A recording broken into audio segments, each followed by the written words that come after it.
Everyone, welcome to the channel. I am Simran Sahani. तो all the history students, तो आज कौन सा चैप्टर पढ़ने वाले? आज हम आ गए चैप्टर 2 पे, किंग्स, फार्मर एंड टाउन। तो भाई सच्ची बताओ, आप लोगों को कैसी लग रही है क्लास 12 की हिस्ट्री? फर्स्ट चैप्टर मैंने ऑलरेडी पढ़ा दिया है, नहीं पढ़ा है तो डिस्क्रिप्शन बॉक्स में प्लेलिस्ट लगा रही हूँ। फर्स्ट क्या, हर चैप्टर में आपको पढ़ाऊंगी। अब तुम्हारी जिम्मेवारी है भाई, अगर 100 आउट ऑफ 100 लेकर आने हैं, इजीली हिस्ट्री को बिना बोर हुए पढ़ना है आराम से, कि तुम कॉपी उठाओ और तुम्हारे दिमाग में चैप्टर बसा हुआ हो, तो मेरे चैनल को सब्सक्राइब करो and study each and every chapter.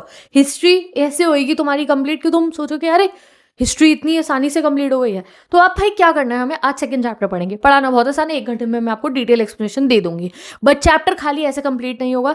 Description box में चेक करो, इंस्टाग्राम आईडी का लिंक दिया है, यहाँ पे नोट्स देख सकते हो। सारे नोट्स अपलोड हो चुके हैं। चैप्टर पढ़ने के बाद इन नोट्स को एक बार प्रिंट आउट करवा के रख लेना फॉर योर रिविजन। तो स्टार्ट करते हैं हम अपने चैप्टर को, किंग्स, फार्मर एंड टाउन। तो फर्स्ट चैप्टर में हड़प्पन सिविलाइजेशन के बारे में हमने पढ़ लिया। हमें पता चला कि हमारे यहाँ पे बहुत ही ज्यादा सिविलाइज्ड एक एंशिएंट सिविलाइजेशन थी, जिनके गांव थे, जिनके शहर थे, मोहनजोदारो था, सिटाडेल है उनके पास, लोथल है, ये है, वो सब हमने पढ़ लिया। बट एक क्या हुआ उसके बाद में कि बहुत समय के लिए जब हड़प्पा खत्म हुआ, उसके हजारों सालों तक कुछ भी नहीं पता चला हमें इंडिया में क्या था क्या नहीं था। देन फिर अगेन शहरी कल्चर की, किंगडम्स की, राजाओं की शुरुआत होती है। तो वो दोबारा शुरू कैसे हुए कि हड़प्पा खत्म होने के बाद बहुत साल सब कुछ सुनसान, और उसके बाद दोबारा शुरुआत कैसे हुई, that we will study here.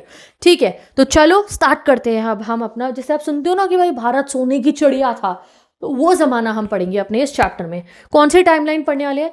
600 BCE से 600 CE। हड़प्पा क्या था? हड़प्पा तो 5000 BCE 4000 BCE पढ़ रहे थे हम।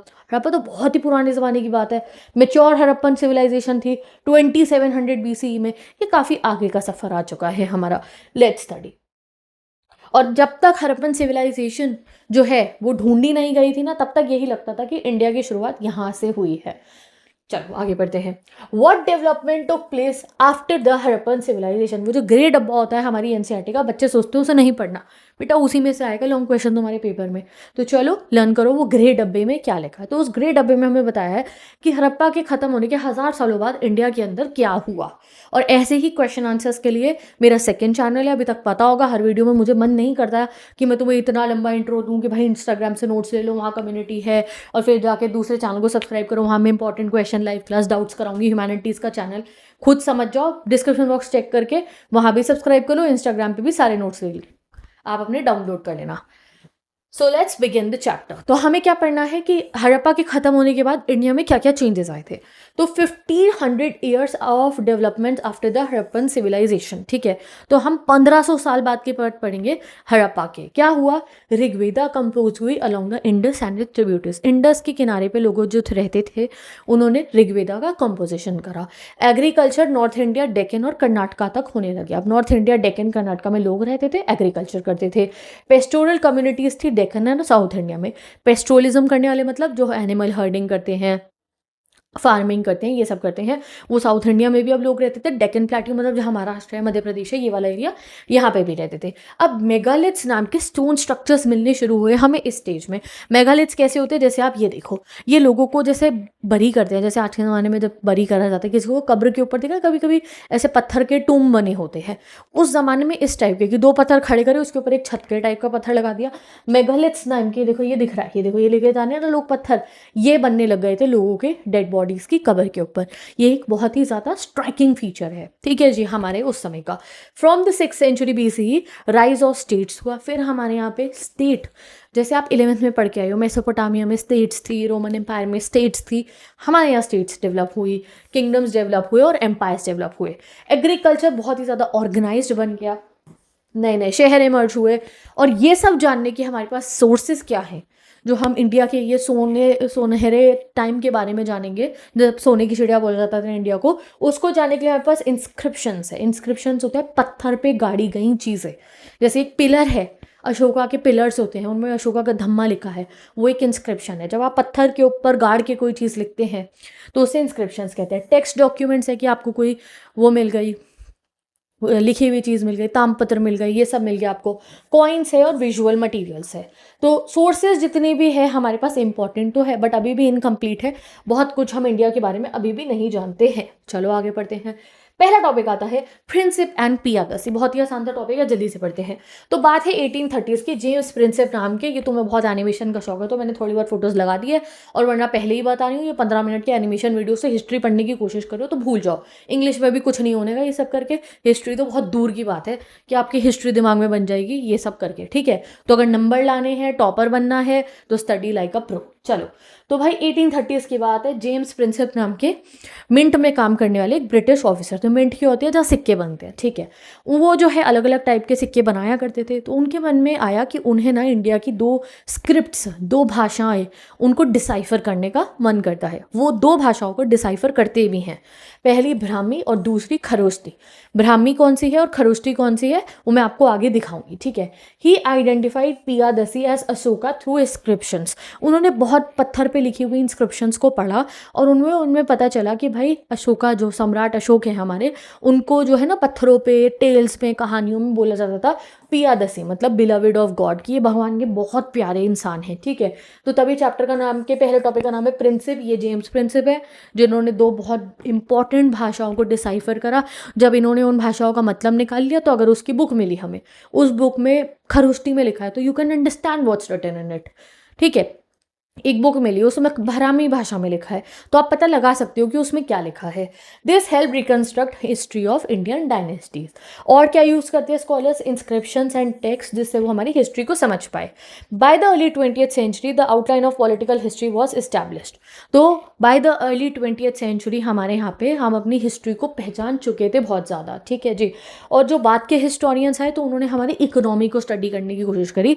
इंडिया की इकोनॉमी कौन सी थी, तो किसने निकाली थी ब्राह्मी और खरोष्टी स्क्रिप्ट? जेम्स प्रिंसिप ने। कौन थे? एक ब्रिटिश ऑफिसर थे। अब आगे आता है second topic, the earliest states, the 16 mahajanapadas. अब हम बहुत शुरुआती दौर के किंगडम्स के बारे में अपने पढ़ने वाले हैं। लेट्स सी कैसे होते थे इंडिया के किंगडम्स। 11th में तो पढ़ा है ना अंग्रेजों को, मेसोपोटामिया, ये वो। चलो अब इंडिया की बातें करते हैं। What were the main features of the mahajanapadas? Mahajanapadas होते थे हमारे यहाँ पे, यानी कि बहुत बड़े शहर, बहुत बड़ी स्टेट्स। जैसे आजकल यूपी है, बिहार है, ये बहुत बड़ी बड़ी स्टेट्स है ना, इनमें अपने सीएम्स हैं, वो राज कर रहे हैं, ऐसा मानो आप महाजनपद्स को। बड़े बड़े इंडिपेंडेंट किंगडम्स होते थे ये महाजनपद्स। तो 6th सेंचुरी BCE से इंडिया के अंदर जो है हमारे यहाँ पे बहुत सारे चेंजेस हो रहे थे। यहाँ पे स्टेट्स बन रही थी, सिटीज़ बन रहे थे, आयरन का यूज़ हो रहा था, कॉइनेज हो रहा था, बुद्धिज़्म और जैनिज़्म जैसे जो है रिलीजन्स भी डेवलप हो रहे थे। एंड इन्हें बुद्धिस्ट और जैना टेक्स्ट के अंदर जो है 16 महाजनपदों का जिक्र हो रखा है। उनमें से कुछ महाजनपद है जिन्हें हमने बाय हार्ट लर्न करना है। कॉमेंट सेक्शन ओपन करो और मेरे को यहाँ बताते रहो। पहला वज्जी, मगध, कोशाला, कुरु, पंचाल, गांधार, अवंती। जब आप महाभारत पढ़ते हो तो आपने ये कुरु किंगडम, पंचाल, गांधार, इनके बारे में पढ़ा है।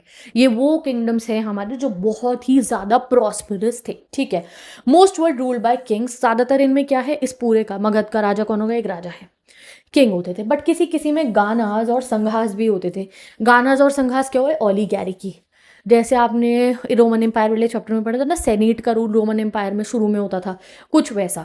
यानी कि ग्रुप ऑफ पीपल हैं, कुछ बॉडी है लोगों की, वो इकट्ठे मिलकर रूल कर रहे हैं, एक राजा नहीं है। बट ये बहुत कम में होता था। In ganas power was shared by the rajas. तो जो वो लोग पावर को शेयर कर रहे होते थे उन्हें कहते थे rajas.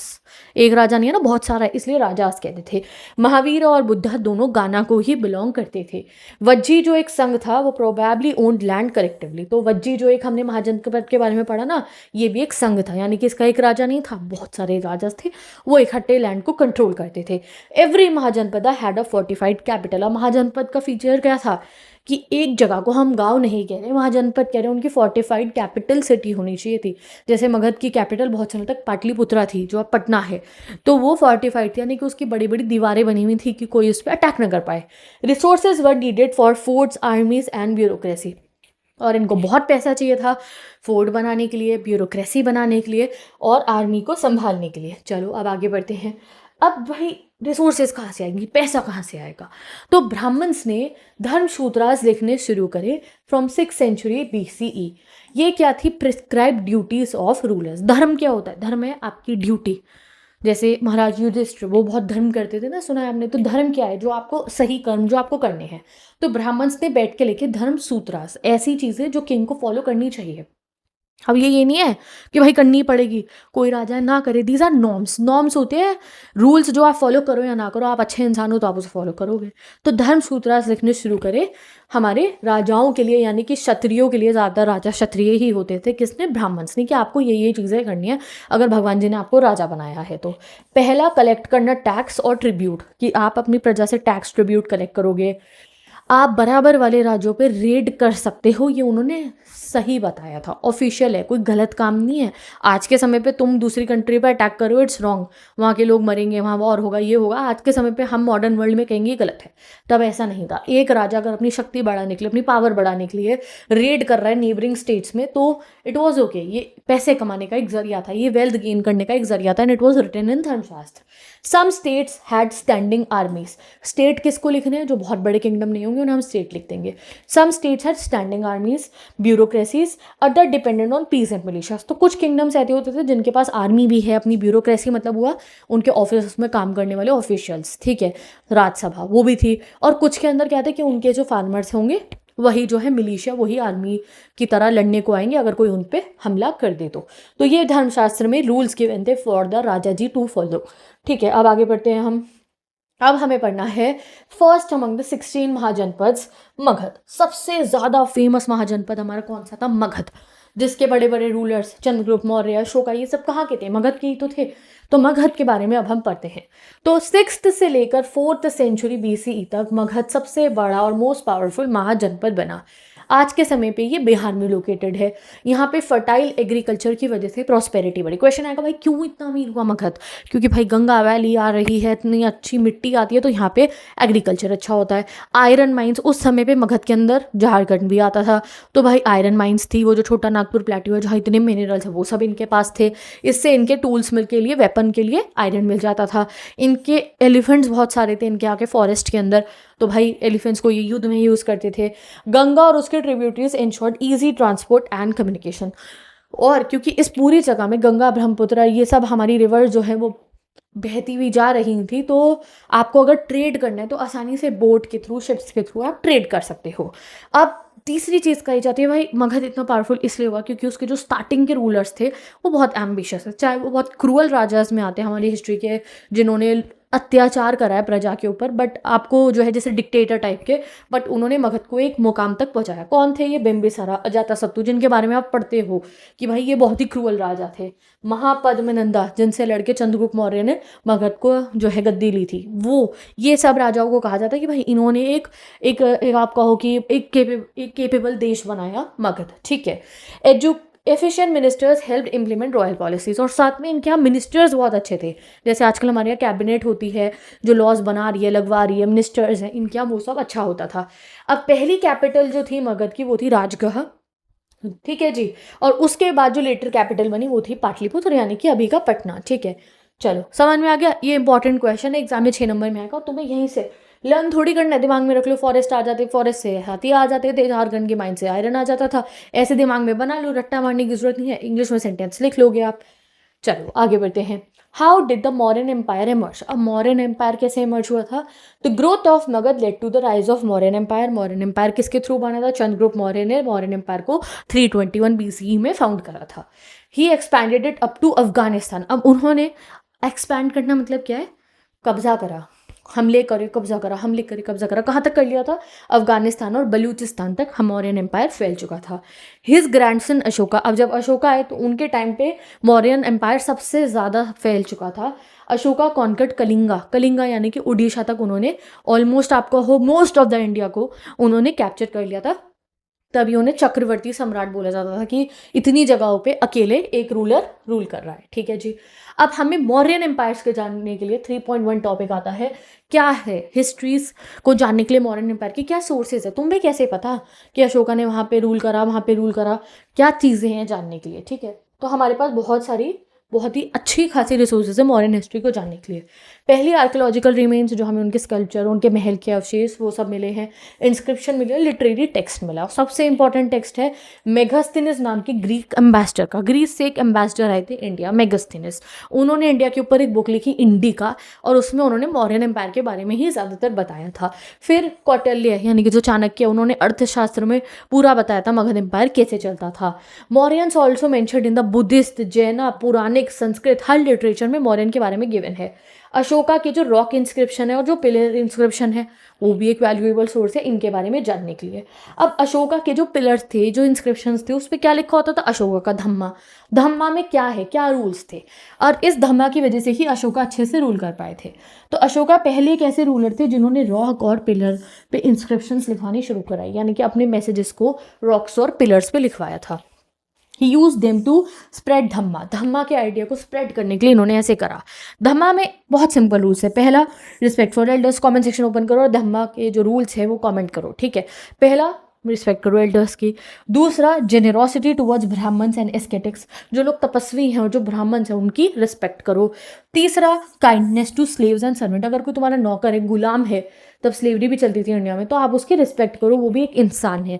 Fourth, respect all religion and tradition. किसी भी रिलीजन का है, कोई किसी भी ट्रेडिशन का है, आप उसकी रिस्पेक्ट करो। तो ये बातें तुम्हें कोई बुरी लग रही हैं? तुम कहोगे ये कितनी अच्छी बातें हैं। इस कंट्री में भी या हमारी कंट्री में, हर कंट्री में आज भी इन बातों को फॉलो करे जाना चाहिए। ये हर कंट्री का बैकबोन होनी चाहिए, ऐसी बननी चाहिए हर कंट्री। तो ये इसी बेसिस पे जो है अशोका ने ऑलमोस्ट इतने सारे इंडिया के पार्ट को रूल करा था, क्योंकि उनकी सोच बहुत ही अच्छी थी। और उन्होंने क्या करा, उन्होंने पिलर्स बनवाए और उस पर ये सब धम्मा के रूल्स लिखवा दिए कि लोग उन्हें पढ़ें, उन्हें समझें और उन्हें फॉलो करें। तो इस तरीके से जो है अशोका ने अपना राज करा। इनफैक्ट इन्होंने धम्मा महात्माज भी अपॉइंट करते थे, यानी कि हर थोड़े समय बाद ये क्या करते थे, लोगों को एजुकेट करते थे। रूल कि भाई एक टीचर्स होते थे एक तरीके से, उन्हें धम्मा सिखाते थे। फिर उन्हें कहते थे कि आप इंडिया के अलग अलग जगह पे ट्रैवल करके जाओ और वहाँ लोगों को धम्मा सिखाओ, जिससे कि वो अपना रूल और बढ़ा पाए और लोग अच्छे से समझ पाए धम्मा को, ठीक है। अब आगे बढ़ते हैं। Administrating the empire. अब भाई उस ज़माने में ना मोबाइल, ना व्हाट्सएप, ना कुछ भी, ना कोई सैटेलाइट फ़ोन, ना कोई कुछ और तरीका, ना पोस्ट सिस्टम।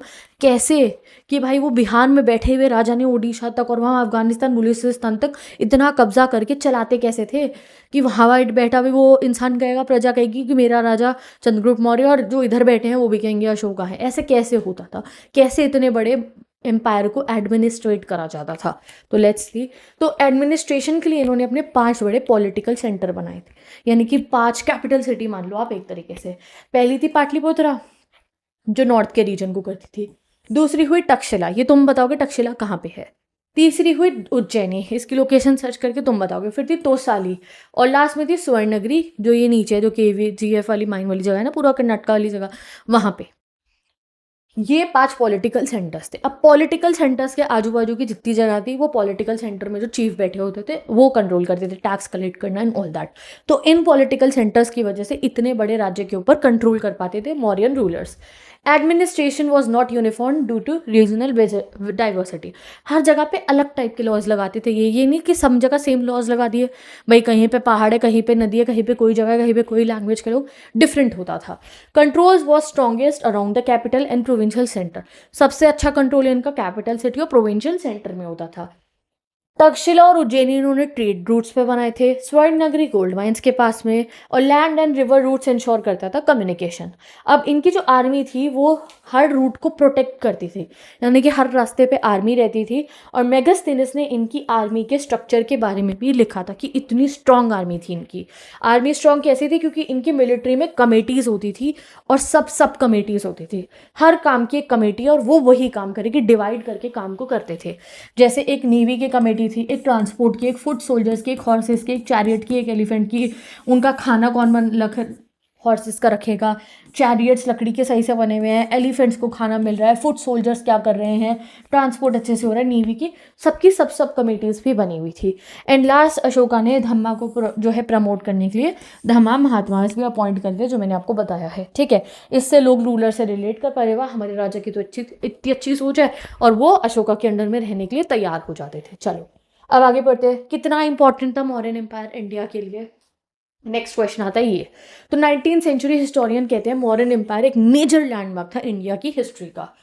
स्टोन स्कल्पचर में हमारी इंपीरियल आर्ट दिखी, अशोका के इंस्क्रिप्शन में दिखा कि वो एक पावरफुल रूलर भी थे, हम्बल भी थे और वेलफेयर ओरिएंटेड रूलर थे, यानी कि मतलब लोगों का भला चाहते थे, ठीक है। और अशोका को ही एक इंस्पायरिंग फिगर मान के हमने ब्रिटिशर्स से अपनी आज़ादी मांगी थी। जैसे ब्रिटिशर्स हमें दिखाते थे ना कि तुम्हें तो रूल करना ही नहीं आता, हम सिखाएंगे तुम्हें गवर्नमेंट कैसे बनती है एंड ऑल दैट। तो तब हमारे नेशनल लीडर्स बताते थे कि तुम हम सिखाओगे, हमें सिखाओगे तुम लोग। हमारे यहाँ अशोका थे, ये लीडर थे, तो वो इंडियंस को बताते थे, क्योंकि हमें तो लगता था ना हमारी कोई हिस्ट्री पता ही नहीं थी हमारे को। तो फिर लीडर्स इन सारे उनका नाम लेके अशोका का, तभी हमारा जो है अशोका का व्हील बनाया गया हमारे इंडियन फ्लैग पे बाद में, कि हमारे तो एंसेस्टर्स इतने ज़्यादा इंटेलिजेंट थे, so we don't need you कि तुम हमें सिखाओ कैसे कुछ करना है। तो एम्पायर लास्टेड अबाउट 150 ईयर, 150 साल तक मौर्यन एम्पायर चला था। एंड ये सिर्फ इंटायर इंडियन सब कॉन्टिनेंट को कवर नहीं करता था, इंडिया के बाहर की जगहों को भी, जैसे अफगानिस्तान, बलूचिस्तान कवर करता था। एडमिनिस्ट्रेटिव कंट्रोल अक्रॉस जो है वो एम्पायर यूनिफॉर्म होता था, ठीक है।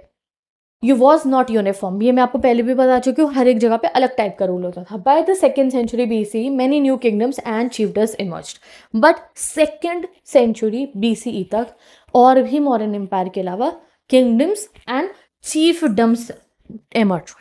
तो टॉपिक जिसमें मैंने आपको बताया कि हम न्यू टाइप के किंगडम्स के बारे में पढ़ेंगे, बेसिकली चीफडम्स के बारे में पढ़ेंगे। अब देखो एक मैप लगा रही हूँ यहाँ पे, आपको चोला, चेरा, पांड्याज नाम के ये 3 किंगडम चीफडम्स टाइप दिख रहे होंगे। ये है चीफडम्स। बेसिकली यहाँ पे क्या होता था कि एक चीफ है, यानी कि एक पावरफुल रूलर बनाया हमने, चीफ बोला उसको, किंग नहीं बोला। और वो कौन है, ज़रूरी नहीं है कि वो राजा का बेटा है, वो एक ऐसा इंसान है जो केपेबल है, जिसमें लीडर की क्वालिटीज़ है, जो लड़ सकता है, वॉर में जीत सकता है। उसको ये लोग अपना लीडर या फिर चीफ घोषित कर देते थे लोग, ठीक है। अब बदले में वो तुम्हारे को इतनी सर्विसेज दे रहा है, तुम्हारे पे रूल कर रहा है, तुम्हें वॉर से बचा रहा है, तो लोग उसको टैक्स देते थे, ट्रिब्यूट्स देते थे। और उसका काम होता था कि वो जो कुछ भी जीत के लाया है चीज़ें दूसरे वॉर में जाके किसी पे कब्जा करके, वो उसको बांटता था अपने लोगों के साथ। इस तरीके से ये चीफडम पहले बहुत छोटे छोटे होते थे, धीरे धीरे ये बहुत बड़े, फेमस और प्रॉस्परस बन गए। तो यही डिफरेंस है चीफडम और किंगडम में। अब ये चीफडम के आगे सक्सेसर कौन होगा, क्या पता उनका बेटा ही हो जाए अगर वो केपेबल हो तो, या फिर कोई और भी हो सकता था। जैसे राजा घरानों में तो यही होता था ना कि राजा का बेटा ही बनेगा, इनमें थोड़ा डिफरेंट होता था। चीफ का ही काम है, आगे बता देती हूँ क्या है। तो a chief was a powerful leader, position में और मे नॉट बी हेरिडिटरी, ठीक है। डिराइव फ्रॉम द किनफोक ओनली, ये किनफोक में से ही डिराइव्ड होता था, यानी कि आपको किनफोक होती है फैमिली, रिश्तेदार, एक बहुत बड़ा कुटुंब टाइप का, ठीक है। तो वो लोग आपस में इसे सोचते थे कि यार ये हमारी फैमिली को अच्छे से चला सकता है, ये हमारे मतलब गाँव के लोग हैं बहुत सारे, उन्होंने सोच लिया इसे बना देते अपना चीफ। ऐसे वो रिचुअल्स परफॉर्म करता था हेड की तरह, वॉर लड़ने जाता था, और कोई डिस्प्यूट हो तो वो जैसे सरपंच होते हैं ना उस टाइप से वो सारे डिस्प्यूट वही हैंडल करेगा, या किंग जैसे बताते थे जो डिसीजन देते थे। रिसीव गिफ्ट्स नॉट टैक्सेस, अब वो टैक्सेस रिसीव नहीं करता, ये मैंने आपको कहा, वो गिफ्ट रिसीव करता था, लोग चाह के उसे गिफ्ट्स देते थे एंड उसके फॉलोअर्स उसे गिफ्ट्स देते थे, और वो उन गिफ्ट्स को अपने सपोर्टर्स में डिस्ट्रीब्यूट करता था। चीफडम्स हैड नो रेगुलर आर्मी और ऑफिशियल, अब चीफडम्स की आर्मी ऑफिशियल्स नहीं होते थे, बट स्टिल वो बहुत ज़्यादा बाद में फेमस हो गए थे, ठीक है। चलो देन न्यू किंगडम्स भी हमारे यहाँ पे साउथ इंडिया के अंदर डेवलप हुए,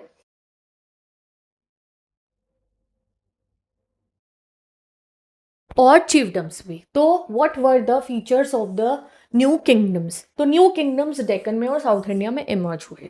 मेजर चीफडम्स कौन से थे जिनमें चीफ्स थे, चोलास, चेरास, पांड्यास, ये तामिलकम में थे। These kingdoms were stable and prosperous, तो ये एज अ चीफडम ही शुरू हुए, बट बाद में बहुत प्रॉस्परस हो गई, ये स्टेबल भी थे, प्रॉस्परस भी थे। संगम टेक्स्ट में इनके बारे में डिस्क्राइब करा गया है कि इनके जो चीफ्स थे और उनकी रिसोर्स डिस्ट्रीब्यूशन कैसी होती थी। देन एक बहुत फेमस किंगडम है हमारे यहाँ का जिसका नाम है सातवाहना, सातवाहना डायनेस्टी भी इसे बोला जाता है, इसको आपको याद रखना है, नेक्स्ट चैप्टर में इनके बारे में आप बहुत पढ़ोगे। तो इन्होंने इंडिया को रूल करा सेकेंड सेंचुरी BCE से 2nd century CE तक। ज़्यादातर वेस्टर्न और सेंट्रल इंडिया में इनका रूल था। एक फोटो लगा देती हूँ, ये सातवाहना किंगडम है। देन आए शाकास, शाकास थे बाहर के लोग जो सेंट्रल एशिया पे इन्होंने रूल करा, ठीक है, और सेंट्रल एशियन ओरिजिन के थे, और नॉर्थ वेस्ट और वेस्टर्न इंडिया पे इन्होंने रूल करा। ये चेक कर लो, इन्हें ना बाहर वाले, बारबीनियन, बाहर के लोग हैं, ऐसे भी बोला जाता है शाका रूलर्स को। Both earn revenue from the long distance trade, ये लॉन्ग डिस्टेंस ट्रेड करते थे मेसोपोटामिया, ओमान, इजिप्ट, इन सबके साथ में, और पैसा कमाते थे। Rulers later claimed higher social status after gaining power, और सोशल स्टेटस इनका बढ़ता रहा जैसे जैसे इनको और पावर मिलती रही। तो न्यू किंगडम्स पढ़ लिए। अब the concept of divine king. अब किंग के पास कुछ पैतरे होते थे जिससे वो अपनी प्रजा को कह सके कि आप हमारे को हमारी सारी बातें मानो, आप हमारे अंदर खुश होके रहो, हम हमारे अंडर में। तो क्या तरीके होते थे वो, तो how did the ruler claim high status. मतलब उस ज़माने में ऐसा होता था कि राजा भगवान का रूप है, नॉर्मल लोग अलग है। अब आपके और प्राइम मिनिस्टर में आपको कोई फ़र्क नहीं कह सकते हो, आप अपने और प्राइम प्रेसिडेंट में कोई, हाँ वो हमारे चॉइस के हिसाब से बने हैं, वो हमारे लिए बहुत काम करेंगे, उनको हमने बहुत बड़ी एक रिस्पेक्टेबल पोजीशन पे है वो, बट ऐसा नहीं है कि वो हमसे ऊपर है, नहीं, वो भी इंसान है, हम भी इंसान है। तब ये नहीं होता था, तब राजा को बिल्कुल ही अलग माना जाता था, ठीक है, कि तो बिल्कुल ही एक अलग टाइप के ह्यूमन बीइंग है हमारी अर्थ के ऊपर, ऐसा माना जाता था राजा को। और राजा भी ये कोशिश करता था कि मेरी प्रजा खुद जैसा ना समझा मुझे, वो मुझे समझे बहुत हाई स्टेटस का। तो उसके लिए उसके पास कुछ पैतरे होते थे, जैसे कि rulers associated themself with deities to claim higher status. वो खुद को ऐसे दिखाते थे कि हम देवताओं के पुत्र हैं, हम तो भगवान ने हमें यहाँ धरती पे भेजा रूल करने के लिए, कि लोग डेटीज को बहुत मानते थे तो लोग उनके खिलाफ कभी कुछ बोले भी ना। जैसे कि कुशानास, जिन्होंने फर्स्ट BC से फर्स्ट C तक रूल करा सेंट्रल एशिया और नॉर्थ वेस्ट इंडिया में। कुशाना की history, inscription, text, coins, culture सबसे पता चल सकती है। इन्होंने बड़े बड़े स्टैचूज बनवाते थे ये कुशाना रूलर्स जो थे अपने, और उसमें खुद को गॉड लाइक दिखाते थे, ठीक है, भगवान जैसा। एंड अपने टाइटल भी ऐसे ही रखते थे, जैसे अपने नाम से पहले देवपुत्र लगा लेते थे कि हम भगवान के बच्चे हैं, ठीक है। तो इस तरीके से अपना हाई स्टेटस दिखाते थे वो, ठीक है, समझ गए आप ये लोग। हाई स्टेटस वो claim by associating with deities. Kushanas के बारे में पढ़ लिया, और इसी तरीके से हम उनके बारे में समझ पाते हैं। कुशाना रूलर्स के स्टैचू मैंने ये दोबारा इसलिए लगाया क्योंकि हमें मथुरा के पास से, अफगानिस्तान के पास से कुशाना रूलर्स के बहुत सारे स्टैचूज मिले हैं। और ये देवपुत्र लगाना जो है खाली इंडिया में नहीं था, ऐसे ही ना जैसे चाइना की जितनी भी डायनेस्टीज थी वहाँ पे रूलर्स खुद को ऐसे कहते थे, son of haven. Chinese ruler खुद को कहते थे हम सन ऑफ हेवन है, ठीक है। चलो अब आगे पढ़ते हैं अब हम, ठीक है। आगे आता है what were the features of the Gupta empire. अब हम अपने नेक्स्ट मोस्ट गोल्डन एम्पायर के बारे में पढ़ने वाले हैं इंडिया के, वो है गुप्ता एम्पायर। जैसे कि मौर्यन एम्पायर था ना, अब आगे आ गए हैं हम, अब टाइम पीरियड आ गया है हमारा 4th century CE, after Christ time है ये, बिफोर क्राइस्ट नहीं। अब आप CE पे आ चुके हो, AD एनो डोमिनी की बात हो रही है, प्रेजेंट टाइमलाइन की बात हो रही है, ठीक है। तो by the 4th century CE यानी कि 4th सदी के अंदर गुप्ता एम्पायर इमर्ज हुआ। It was dependent on samantas. अब गुप्ता एम्पायर, इतना बड़ा एम्पायर, एक राजा कैसे हुआ, समुद्रगुप्त इसके राजा थे, और भी बहुत सारे राजा थे, कैसे बना था ये जानना है। तो ये समांतास पे डिपेंडेंट था, who control resources and land, जो रिसोर्सेज और लैंड को कंट्रोल करते थे। Samantas paid homage and provide military support. Samantas ही गुप्ता एम्पायर के रूलर को होमेज यानी कि बहुत गिफ्ट्स, ट्रिब्यूट्स देते थे और मिलिट्री प्रोवाइड करते थे। अब कभी कभी अगर कोई समता बहुत ही ज़्यादा पावरफुल हो जाए तो वो भी किंग बन सकता था, और वीक रूलर्स बिकेम सबऑर्डिनेट। और कोई राजा बहुत ही ज़्यादा आप कहो हल्का हो गया है, उसके पास खजाना कम हो गया, तो वो भी सबऑर्डिनेट उसके बन सकता था। Gupta history is reconstructed from literature, coins and inscription. अगर हमने गुप्ता एम्पायर, जैसे कुशाना एम्पायर का मैंने कहा ना, उनके स्टैचूज, कॉइन्स, इंस्क्रिप्शन से पता चला, same goes on with Gupta empire. Gupta empire के बारे में हमें पता चला उनके लिटरेचर, कॉइन और उनकी इंस्क्रिप्शन से। इवन प्रशस्तीज से। प्रशस्तीज क्या होती है? प्रशस्तीज होती है पोएम्स जिनको लिखा जाता है एक किंग के मतलब बड़ाई करने के लिए, उनकी अच्छी बातें बताने के लिए। तो एक बहुत फेमस प्रशस्ति है जिसके बारे में गुप्ता रूलर्स के बारे में लिखा है, जिसका नाम है प्रयाग प्रशस्ति, ठीक है, जो इलाहाबाद पिलर है ना उसके ऊपर यही इंस्क्राइब करी गई है। And it was written by एक संस्कृत पोएट जिनका नाम था हरिसेना, ठीक है। और हरिसेना किसकी कोर्ट में रहा करते थे? समुद्रगुप्त, जो गुप्ता एम्पायर के एक बहुत ही फेमस रूलर थे, उनके कोर्ट में रहते थे। तो गुप्ता एम्पायर के बारे में जानने के लिए हमारे पास सोर्सेस क्या है? कॉइन्स है, आर्किटेक्चर स्ट्रक्चर्स हैं, टेक्स्ट डॉक्यूमेंट्स, और उनमें से एक बहुत फेमस है प्रशस्ति, प्रशंसा में लिखी गई किसी की कोई बातें, ठीक है। तो this is the history of Gupta empire. अब समानता का मैं आपको बता रही हूँ, जैसे एक समानता है, दूसरा समानता है, तीसरा समानता है। ये एक पर्टिकुलर लैंड को कंट्रोल करते थे, उसके आसपास के लोगों को, और ये सब किसके अंडर में आते थे? ये राजा के अंडर में आया करते थे। अब कुछ पावरफुल समानता ऐसे होते थे जिनको अगर वो बहुत ही पैसा वैसा आ जाए उन पे, तो वो कहेंगे भैया मुझे इस एम्पायर के अंडर में लेना, मैं अपना अलग किंगडम बना रहा हूँ, ऐसा भी हो जाता था। विद दिस अगले टॉपिक पे आते हैं हम, अ चेंजिंग कंट्री साइड। अब आपने किंग्स वाला टॉपिक पढ़ लिया, इस चैप्टर का नाम क्या है? Kings, farmers and town. तो फार्मर के टॉपिक पे अब हम आते हैं। तो फार्मर्स के आने पे पहले हम पढ़ेंगे नॉर्मल लोगों की कहानी। भाई नॉर्मल लोगों के बारे में तो आप जान ही नहीं सकते हो, क्यों? क्योंकि नॉर्मल लोगों के बारे में कौन लिखता था उस ज़माने में, ठीक है। तो राजाओं के बारे में लिखा जाता था, तो नॉर्मल लोगों के बारे में पता लगाना बहुत मुश्किल है। तो popular perceptions of the king पहला टॉपिक आता है आपका कि लोग किंग के बारे में क्या सोचते थे। इंस्क्रिप्शन से तो ऑर्डिनरी पीपल राजा के बारे में क्या सोचते थे पता नहीं चल सकता, उसने तो राजा के बारे में अच्छी बातें लिखी थी, बट कुछ कहानियां थी, लोकल कहानियां, जैसे पंचतंत्र, जटाकास, जैसे आजकल कहानियों की बुक्स नहीं होती बच्चों की, छोटे बच्चों की कॉमिक्स होती हैं, वैसी उस जमाने में जटाकास और पंचतंत्र लिखी जाती थी जिसमें लोग लिखते थे अपनी बातें। तो उससे हम पता लगा सकते हैं लोग राजा के बारे में क्या बोलते थे। उस जमाने में ये लिखी नहीं जाती थी, ओरल होती थी, बाद में लोगों ने लिखनी शुरू करी। तो जताकास मेन सोर्स है हमारे पास पता लगाने के लिए कि लोग राजा के बारे में क्या सोचते थे। तो जताकास पाली लैंग्वेज में लिखी गई फर्स्ट मिलीनियम सीई में, ठीक है जी। अब एक हमारी जटाका है जिसका नाम है गना टिंडू जटाका। इसमें suffering of a wicket under a wicket king हमें दिखाया गया है कि एक बार क्या हुआ, एक राजा था, उसने सोचा कि यार मेरे लोग मेरे बारे में क्या सोचते हैं, तो वो भेष बदल कर जो है अपने किंगडम चला गया देखने के लिए कि लोग क्या सोचते हैं। जब उसने पूछा लोगों से कि कैसा है तुम्हारा राजा, तो उन्होंने बताया एल्डरली पीपल थे या कल्टिवेटर्स थे या हर्डर्स थे या विलेज बॉय थे, सबने राजा को कर्स कर रहे थे, गालियां दे रहे थे। वो परेशान, भाई मुझे क्यों गंदा कह रही है, मैं तो बहुत अच्छा हूँ। तो उन्होंने बताया कि रात को तो रॉबर्स यानी कि डाकू आ जाते हैं, डकैत, हमें लूटने के लिए, और दिन में टैक्स कलेक्टर्स आके हमारा पीछा नहीं छोड़ते हैं। इससे अच्छा कि हम यहाँ राजा के किंगडम में रहे, हम अकेले किसी सड़क पे या किसी दूसरे बंजर इलाके में जाके रह लेते हैं, खाली इलाके में, जहाँ हम अपना नया गाँव बना लेंगे। तो कभी कभी ऐसा भी होता था कि प्रजा उस किंगडम को छोड़ के, कहीं उस जमाने में कोई ऐसा थोड़ी था कि शहर है, पॉपुलेशन है, किसी खाली लैंड पे जाके अपना नया गाँव बना लेती थी या फॉरेस्ट में जाके रहना शुरू कर देते कि राजा दिन उन्हें टैक्सेस पे करने पड़े। तो king subject relationship was often strain due to heavy tax. अब प्रजा गुस्सा क्यों होती थी राजा से, सिर्फ हेवी टैक्सेस की वजह से। और किंग हेवी टैक्सेस क्यों करते थे, बोस अपनी ट्रेजरी खजाना फिल करने के लिए। People also adopted new ways to increase production to meet tax demand. अब फिर हर कोई के पास ये तो नहीं है भाई फॉरेस्ट जाके रह लो तुम, नहीं, हर कोई नहीं रह सकता, तो लोगों ने काम अच्छा करना शुरू करा कि हम अपने एग्रीकल्चर को अच्छा करें। ओके, तो अब आता है नेक्स्ट टॉपिक हमारा, what were the strategies for increasing production. अब उन्हें लगा फार्मर्स को कि भाई किंग को तो टैक्सेस देना ही है, तो अपना फार्म का एग्रीकल्चर बढ़ाओ, उसका आउटपुट बढ़ाओ, जिससे हम पैसा कमा पाए और उसे पे कर पाए। तो सबसे पहले plough agriculture spreaded in the Ganga and Kaveri valley, यानी कि हल से खेतों की जो है प्लॉइंग करना।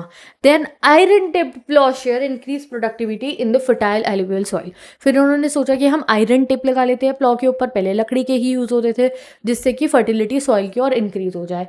Then paddy transplantation increase rice yield but required hard labour. देन चावल की खेती होनी शुरू हुई, जिससे कि बहुत ज़्यादा जो है फ़ायदा तो हुआ, पर उसमें बहुत लेबर होती थी। Iron plough was not use everywhere, but iron plough हर जगह यूज़ नहीं होता था। पंजाब और राजस्थान के सेमी एरिड रीजन्स में, north east and central hills में hoe agriculture was preferred.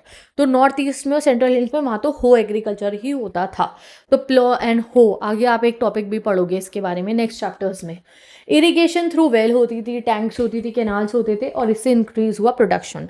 Communities and powerful individuals including Kings built irrigation works. तो अब क्या हुआ, कम्युनिटीज़ ने या बड़े बड़े किंग्स ने लोगों की मदद करने के लिए फार्मर्स की कैनाल्स, ट्यूबवेल तो नहीं होती होगी, चलो कैनाल्स हो गए, वेल्स हो गए, इरिगेशन के साधन बनाने शुरू करे। Such works were often recorded in history. अगर कोई इंस्क्रिप्शन, अगर कोई किंग हो गया, उसने कोई लेक बनवा दी, कोई पॉन्ड बनवा दिया, खेती करने के लिए कैनाल खुलवा दिया, तो वो मेक श्योर करता था कि भाई पत्थर पे गड़वा दूं उस बात को कि कल को मेरी बढ़ाइयाँ तो हो पाए। ठीक है, तो चलो आगे बढ़ते हैं। फॉर एग्जाम्पल, एक एग्जाम्पल है हमारे पास पे सुदर्शन लेक का। सुदर्शन लेक वो एक आर्टिफिशियल रिजर्वॉयर था गुजरात में, build during the Mauryan period by a local governor, वहाँ के गवर्नर ने, और उसको रिपेयर कराया था शाका रूलर ने, रुद्र दमन ने, विदाउट इम्पोजिंग टैक्सेस। तो repaired again during the Gupta period, ठीक है। तो फिर उसको फिर दोबारा गुप्ता पीरियड में रिपेयर कराया गया। तो हर कोई रूलर चाहता था कि भाई हमने अगर कुछ काम करा है तो वो हम रिकॉर्ड करवा दें, ठीक है। चलो सुदर्शन लेक लर्न कर ली, अब आगे बढ़ते हैं हम। अब आएंगे हम आगे के टॉपिक्स पे, किंग फार्मर के फार्मर वाले टॉपिक पे ही हैं। तो टॉपिक आता है हमारा next, what was the difference in the rural society. Rural society में लोगों में क्या डिफरेंस होता था, अमीरी गरीबी का एंड ऑल दैट। तो new technologies increase production but benefit unequal थे। टेक्नोलॉजी से प्रोडक्शन तो इंक्रीज हुआ, बेनिफिट अलग अलग मिला।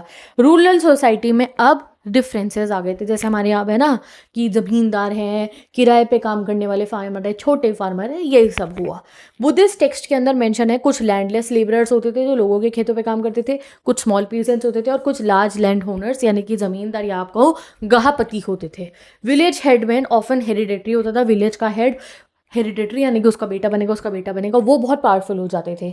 दे कंट्रोल्ड अदर कल्टिवेटर्स, वो बाकी कल्टिवेटर्स फार्मर्स को कंट्रोल करते थे।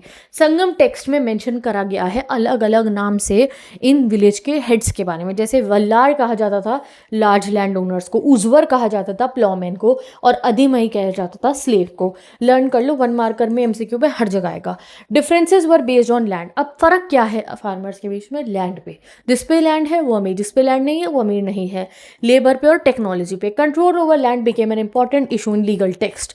अब जमीन पे किसका हक है, ये एक बहुत इंपॉर्टेंट इशू था जो हमारी हिस्ट्री में डिस्कस होता था। अब गहापति कौन था? तो गहापति मीन्स होता था ओनर, यानी कि हेड, एक घर का, जो वुमेन को, चिल्ड्रन को, स्लेव्स को, वर्कर को कंट्रोल करता था। उस पर अपना लैंड होगा, एनिमल्स होगा, हाउस होल्ड की रिसोर्सेज होंगी, और he used as a status title for wealthy urban elites and merchant. तो बड़े बड़े अमीर लोग जो होते थे, जैसे साहब हम कहते हैं, वैसे होते थे ये गहापति, कि भाई अमीर फैमिली के खानदान के हेड हैं ये। ठीक है जी, चलो आगे पढ़ते हैं अब हम। नाउ जब टेक्स्ट के डॉक्यूमेंट्स में हमने कहा कि बहुत इंपॉर्टेंट है ज़मीन, तो ज़मीन से रिलेटेड क्या होती थी चीज़ें वो हम जानने वाले हैं इस टॉपिक में।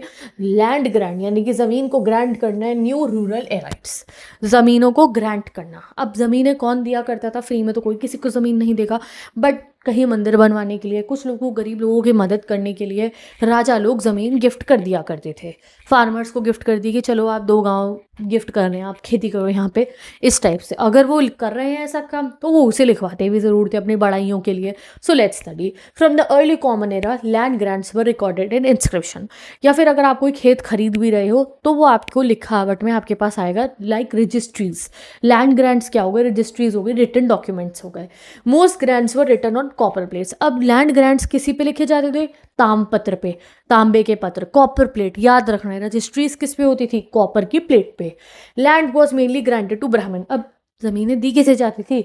ब्राह्मण्स को और रिलीजियस इंस्टीट्यूशंस को। मोस्ट इंस्क्रिप्शन हमें संस्कृत में मिली है, कुछ तमिल और तेलुगु में भी थी।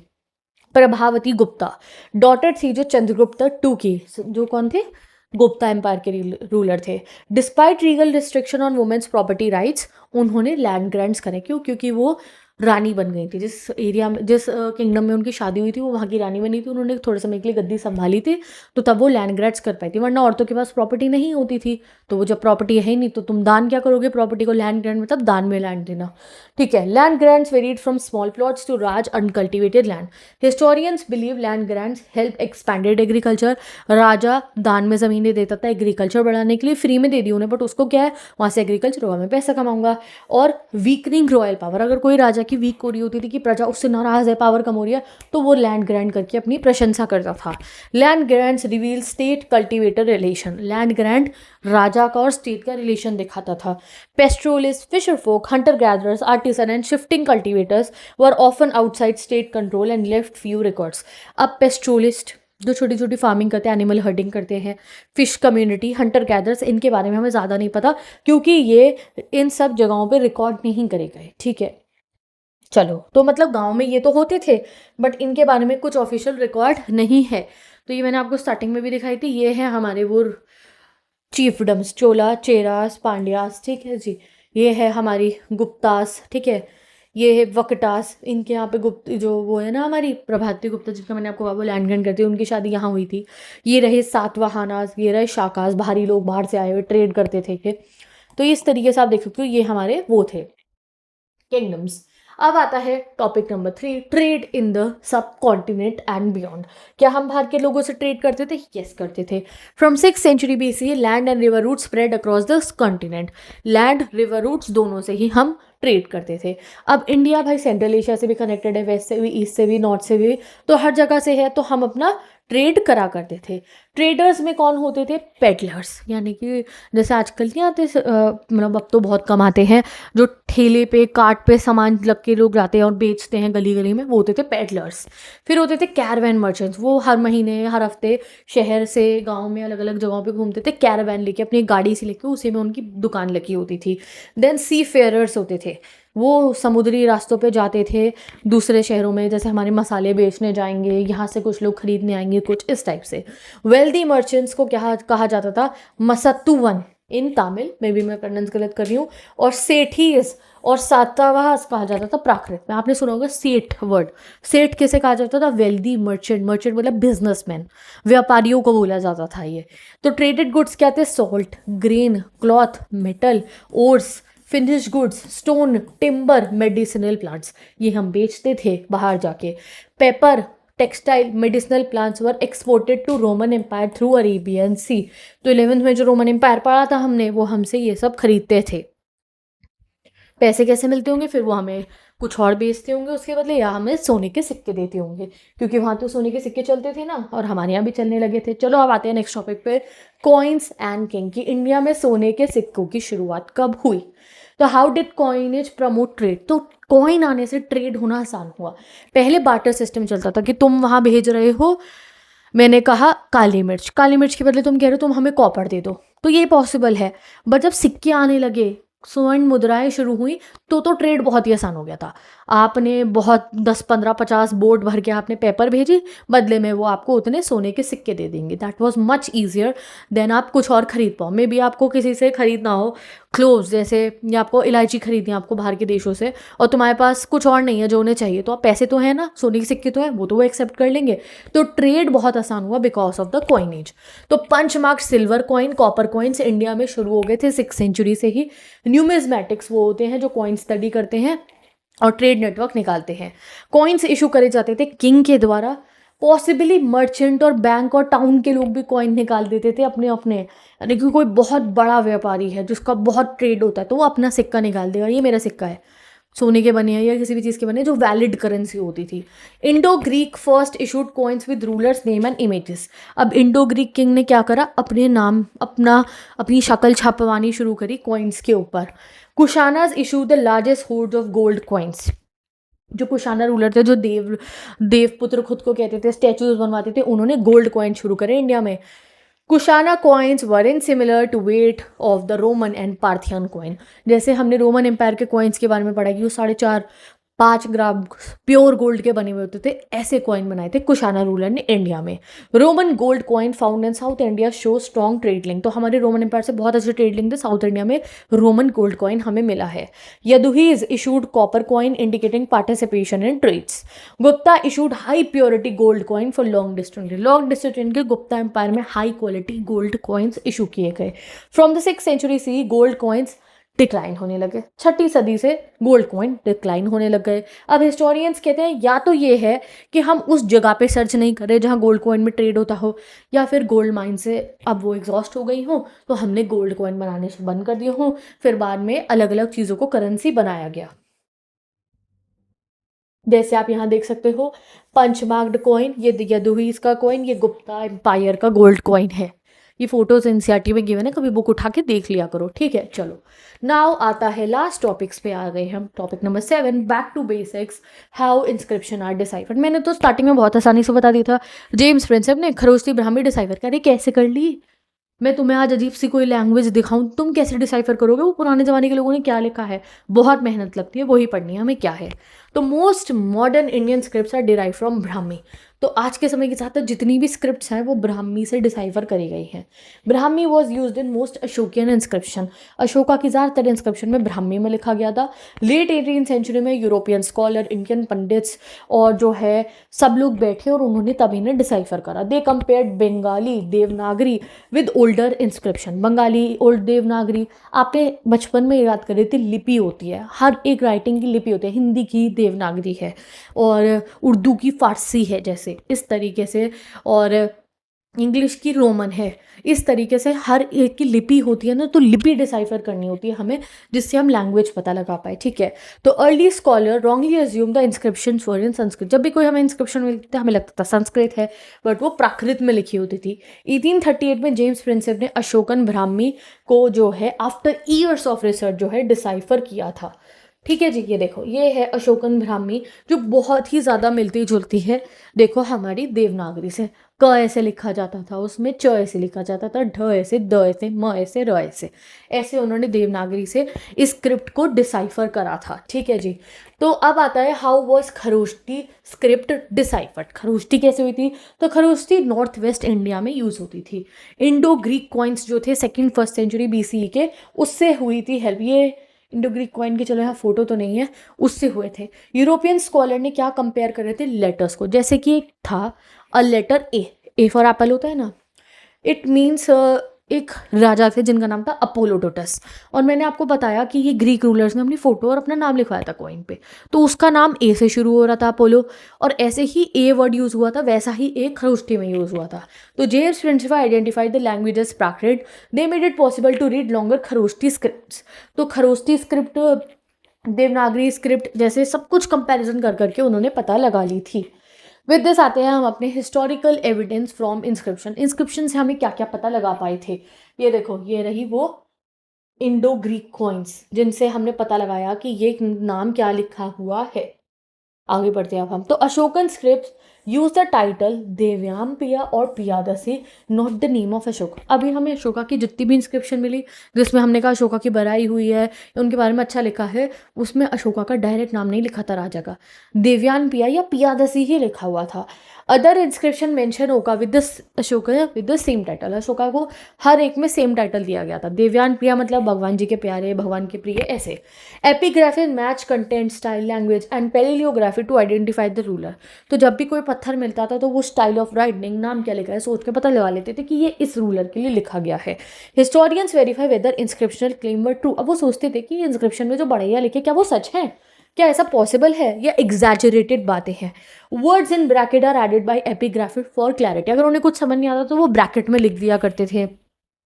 अब हिस्टोरियंस क्वेश्चन करते हैं कि इतनी एपिग्राफी जो ये करते थे, लिखा करते थे, क्या इतने पढ़े लिखे लोग थे हमारे यहाँ पे? तो people were literate, everyone understood Prakrit, या प्राकृत में इतना कुछ लिखा गया तो क्या सबको आती थी?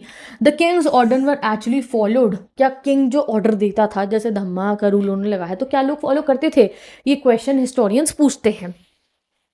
जैसे हमें कलिंगा से एक इंस्क्रिप्शन मिली, यानी कि ओडिशा से, is often seen as expressing Ashoka's remorse after war. जैसे जिसमें बताया गया है कि कलिंगा के वॉर के बाद अशोका को बहुत बुरा लगा कि इतने लोगों की मृत्यु हुई मेरी वजह से, और उसके बाद ही वो बुद्धिज्म में चले गए थे। तो surprisingly this inscription is absent in Kalinga, raising question about it's purpose and interpretation. But वहाँ तो हमें ऐसी कोई इंस्क्रिप्शन नहीं मिली। ठीक है।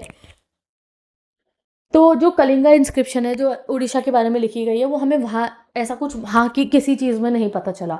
तो लोग क्वेश्चन करते हैं कि या क्या ये सब बातें सच भी हैं या फिर नहीं है। चलो अब आता है last topic, limitations of the inscriptional evidence. अब इंस्क्रिप्शन, ये पत्थर पे गड़ी गई बातों की लिमिटेशंस यानी कि कमियां बहुत है। उससे हम अपने पास्ट के बारे में पता लगा सकते हैं, बट उतना अच्छा नहीं जो रिटन डॉक्यूमेंट से पता लगा सकते हैं। उसे पढ़ना कुछ आसान नहीं है। तो क्या कमियां होती है, क्या परेशानियां होती है? लास्ट टॉपिक, ये लॉन्ग क्वेश्चन में आता है एग्जाम में, लेट्स स्टडी। तो पहला लिमिटेशन क्या है इंस्क्रिप्शन से? आप अगर पास्ट पता लगाना चाहो, जैसे मंदिरों में भी आजकल वो जिसने दान दिया वो लिख देते हैं ना हम सफ़ेद पत्थर के ऊपर, तो आगे चल के भी वो समय के साथ खराब होते रहते हैं, तो उससे पढ़ना मुश्किल है ना। तो यही चीज़ गिवन है। तो फेंट, डैमेज और मिसिंग लेटर्स से पढ़ना मुश्किल हो जाता है। Meaning of some word uncertain है, पुराने ज़माने में शायद उस वर्ड का मतलब अलग हो। Scholars often debate different interpretation, कोई कहेगा इसका मतलब ये है, कोई कहेगा इसका मतलब ये है। Many inscriptions are still deciphered, unpublished या अनट्रांसलेटेड। बहुत सारी इंस्क्रिप्शन ऐसी है जिनकी हमें पता ही नहीं किस लैंग्वेज में लिखी है, या पता भी है लैंग्वेज है तो आज तक ट्रांसलेट नहीं हुई है। Many inscription have lost over time.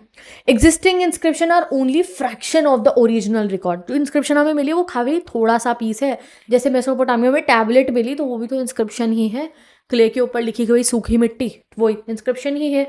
They do not record everyday life और रूटीन इन इंस्क्रिप्शन। अब इंस्क्रिप्शन की सबसे बड़ी लिमिटेशन ये है कि आम आदमी के बारे में कुछ नहीं लिखा होता था। राजा ने ये किया, वो किया, ये किया, ये वाली जगह पे कब्जा कर लिया, यही तो लिखा होता था।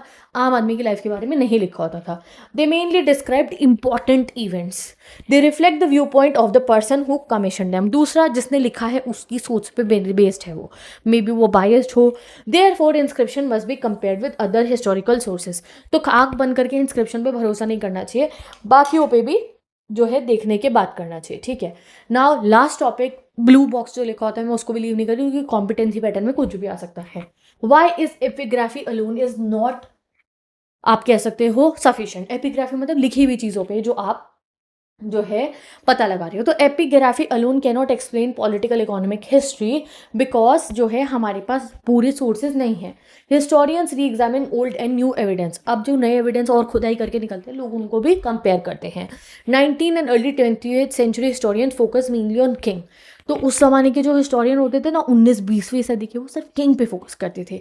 आजकल के जो हमारे आपका आर्कियोलॉजिस्ट है वो किस पे फोकस करते हैं, इकोनॉमी कैसे चलती थी, लोगों की लाइफ कैसी थी, इस टाइप से। पहले जैसे मैंने कहा ना खजाने पे फोकस होता था, अब लोगों की लाइफ में फोकस है। Recent studies emphasize the history of marginalize group, अब वो कहते हैं ये भी तो पता लगाओ कि जो मार्जिनलाइज ग्रुप थे जिनके साथ अत्याचार होते थे उनका क्या रहना सहना था। This has led to new interpretation of old sources and new method of analysis. इसलिए हिस्ट्री देखो कभी एंड नहीं होती है, आर्कियोलॉजिस्ट का काम कभी एंड नहीं होगा, वो दोबारा उठाएंगे चीज़ों को, पढ़ेंगे और पता लगाएंगे कि उस ज़माने में नॉर्मल लोगों के साथ क्या होता था। तभी तो बस हमारी हिस्ट्री में हम राजाओं के बारे में पढ़ते हैं ना, एक टाइम आएगा हम नॉर्मल लोग उनकी लाइफ सबके बारे में भी पढ़ने की कोशिश करेंगे अलग अलग पर्सपेक्टिव से। दिस इज गिवन, ये कोई इंपॉर्टेंट नहीं है बट फिर मैंने आपको पढ़ा दिया। तो विद दिस पूरा चैप्टर हमने पढ़ लिया ऑलमोस्ट 1 आवर में। अब आराम से बैठो, इंस्टाग्राम पे जाओ और सारे के सारे नोट्स को या तो खुद लिख लो, ठीक है, या फिर जो है फोटोकॉपी करा के रख लो। एक बार आपने मेरे नोट्स से पढ़ लिया, एनसीईआरटी को छोड़ने की जरूरत नहीं पड़ेगी, कोने में रख दो उसे। देन मेरे दूसरे चैनल पे जाओ, सिमरन सहानी ह्यूमैनिटीज़, वहाँ से आपको इंपॉर्टेंट क्वेश्चन मिल जाएंगे फ्री ऑफ कॉस्ट। ह्यूमैनिटीज़ के हर सब्जेक्ट की मैं आपको प्रिपरेशन करा रही हूँ, just have to subscribe to the channel और मुझे अच्छे नंबर ला के दिखा देना। मैं मिलूंगी आपसे नेक्स्ट वीडियो में। Bye bye, take care and best of luck.